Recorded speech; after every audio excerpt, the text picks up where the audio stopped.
Hi, magandang araw po mga kababayan ko sa lungsod ng Maynila. Sana po'y nasa mabuti kayong kalalagayan ngayong araw na ito, mga batang Maynila, mga nanay at tatay ko at sa aking mga minamahal na lolo't lola. Ito po ang inyong lingkod. Ito ay programang Talk to the People na programa ng Manila Public Information Office kung saan makapagbigay kami ng mga update sa mga nagaganap at magaganap sa lungsod. Lalong-lalo na sa interes ng tao sa mga sitwasyong nangyayari sa ating bayan. Partikular, halimbawa mga taong gumagawa ng krimen at may nabibiktima sa ating lungsod. Ay dito po, kung kami may update, ay binibigay po namin lahat agad sa inyo. Ngayong araw na ito ay nais po namin kayong i-update sa nangyaring insidente noong March 14, 14 sa lungsod ng Maynila, na kung saan yung grupo na umiikot sa Metro Manila na riding in tandem robbery hold-up ang style, at yung iba na naging biktima nila ay napapatay nila. At ito, mga taong ito ay umaabot din sa probinsya.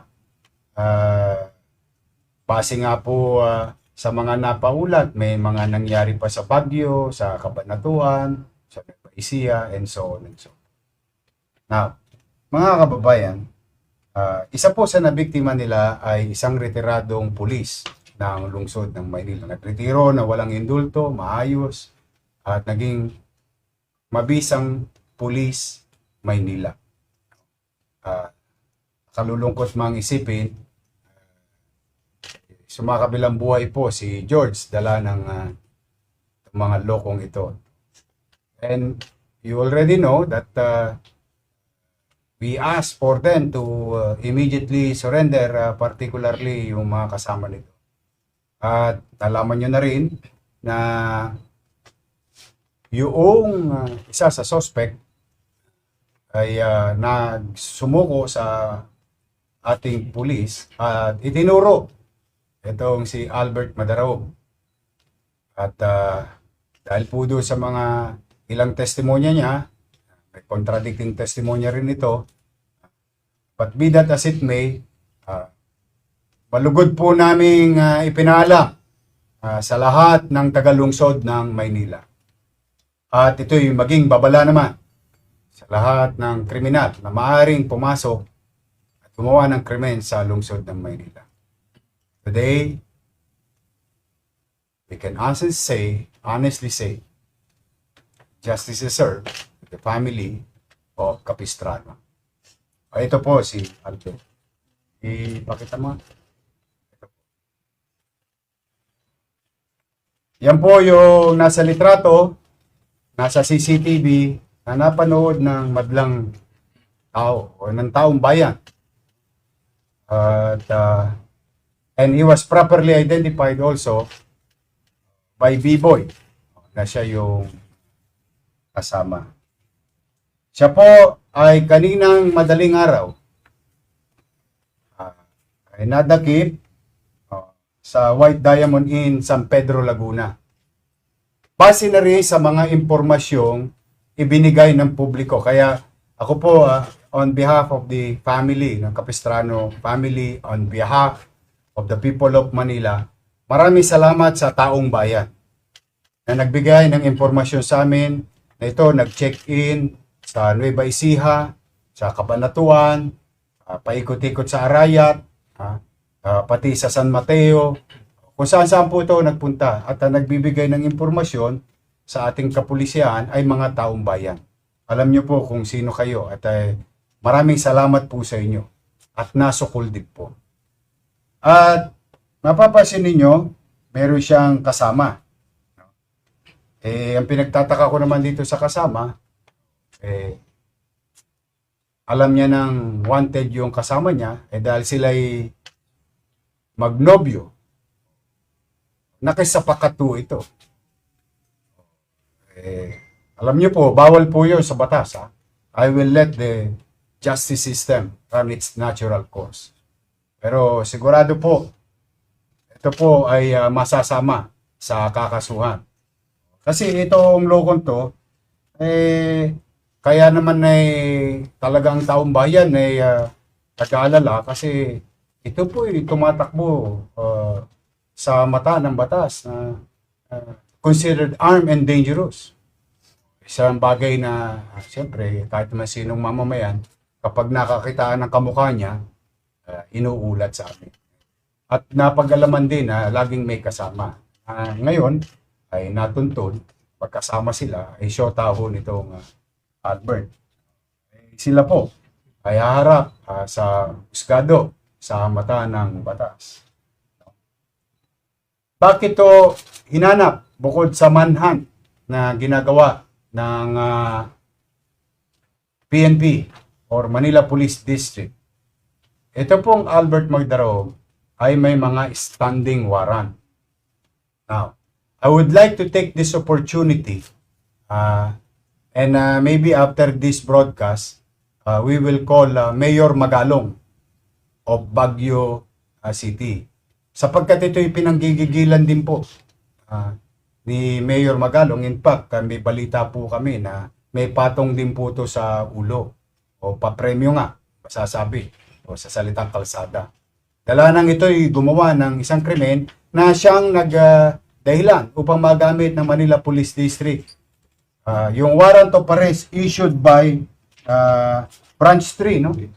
Branch 3 ng Baguio City. At dahil po dyan sa bisa ng warrant na yan, naging mabisa din po yung paghahanap ng Manila Police District. At sa tulong ng taong bayan. Kaya talaga pong napakalaking bagay na ang kooperasyon ng mamamayan sa ating pulis ay malaking tulong sa pagresolba ng mga krimen at pagbibigay bahagi ng hustisya sa mga biktima nitong mga Tolonges. Ulitin ko po, ang nasa inyong harapan ay si Albert Magdaraog, kasama ni B-Boy na suspect. Bagay, inamin yun. Tama, inamin mo na, di ba? Pinaril mo. Ilang beses? 2 beses po. Isa po tumama po sa kamay. Tumama sa kamay mo. Ayan.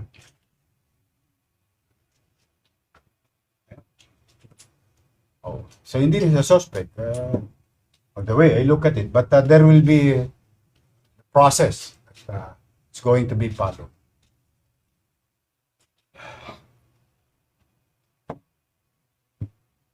Ito naman babae. Hindi ko naman maintindihan.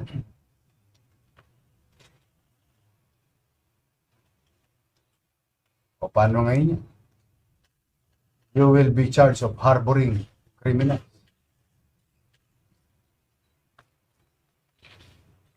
Kilala mo ba si George? Ha? Nakita lang po namin na may suot po siya na alakad. Yun talaga ang lakad nyo. Opo, yun. Sinong pinuno ninyo? Si B-Boy po talaga yun. Sabi ni Bibo, ikaw daw eh. Hindi po. Oh. Sabi ni Bibo, ikaw daw ang mastermind. Lakad ko po talaga, set po talaga lakad. Oh. Tapos nagtago po ako nagkaroon po ako ng warrant sa Baguio. Ayun po, habang nagtatago po ako, malakad na po sila dito eh. Sila rin po yung nag-trending dito eh, dati po. Saan? Magtapang po sa Tondo. Nung panahon yun? Po nung nagtatago po ako. Anong panahon yun? 2022 ata yun. 2022. Sila rin yung lumakad. No? Opo. Opo. Bakit kailangan mo barilin? Bakit dinalawahan mo? Nakita ko po kasi may bumubunot po. Bumubunot? Opo. Hindi naman nakabunot si George eh. Nahawakan niya po yung baril niya, may maliit yung baril po maliit. Sino nagutos sa'yo na putukan mo ulit? Ito, sa'yo po yung pangalawa po, tumama na po sa akin. Sinira niyo buhay ng pamilya.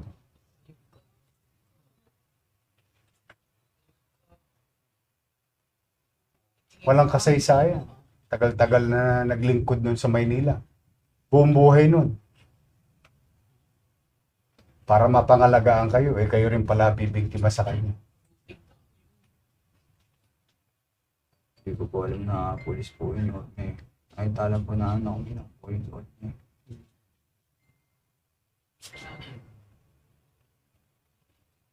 Eh bakit kayo dumiskarte sa Maynila?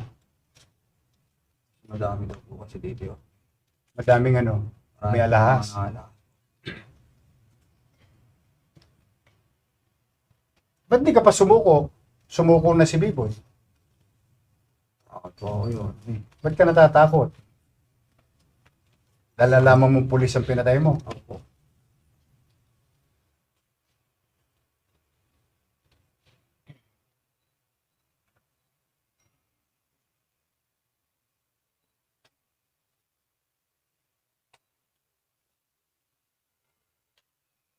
Anyway, ito, taga saan ka, ne?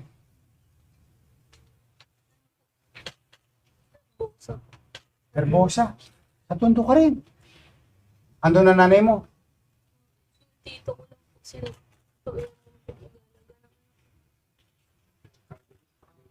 Ha? Sa may alkalde ka?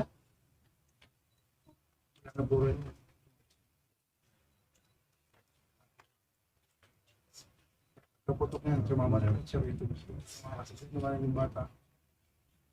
Iniwan mo yung anak mo, sumama ka dito.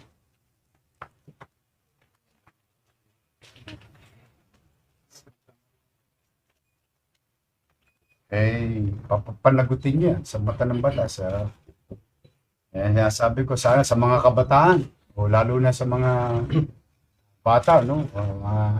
Alam nyo, maganda yung kayo'y nai-in-love.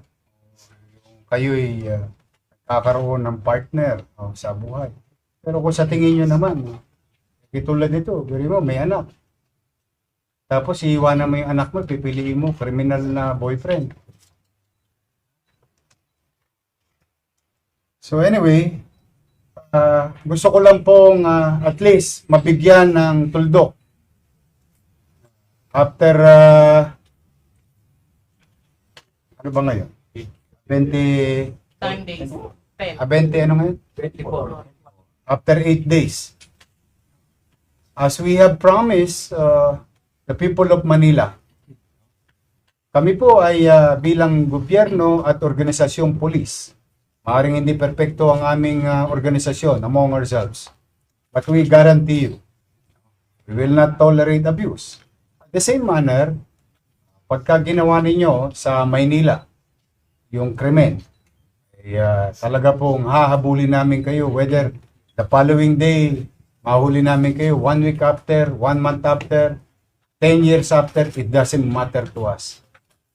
We'll make you pay and be brought to justice. We are certain about these rules and policy.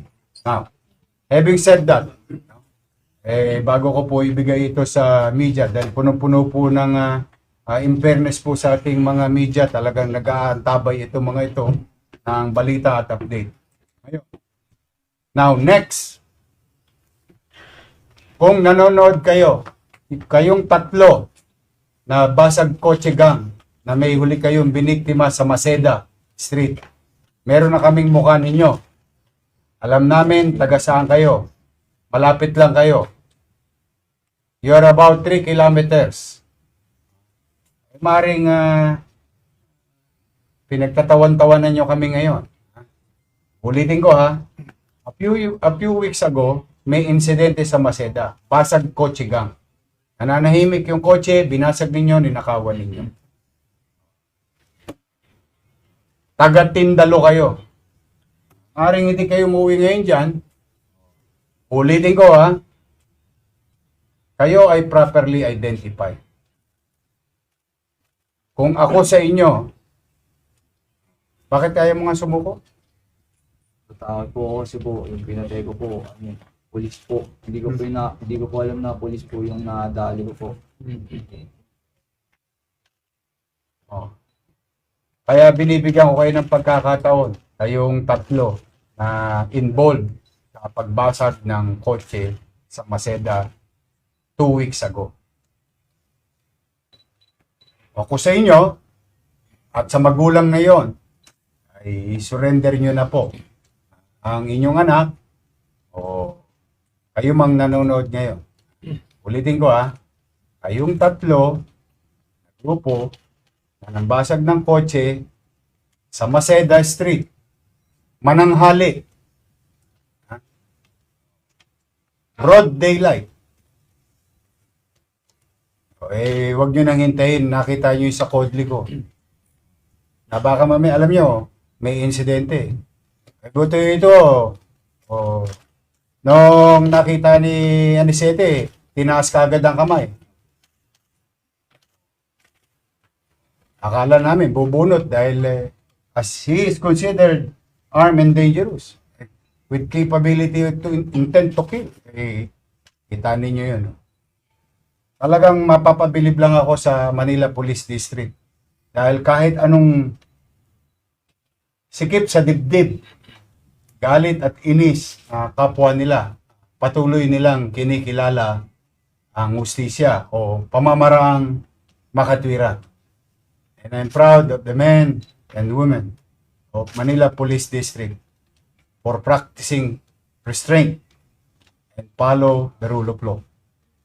But, ulitin ko, hindi lahat araw-araw Pasko sa kriminal.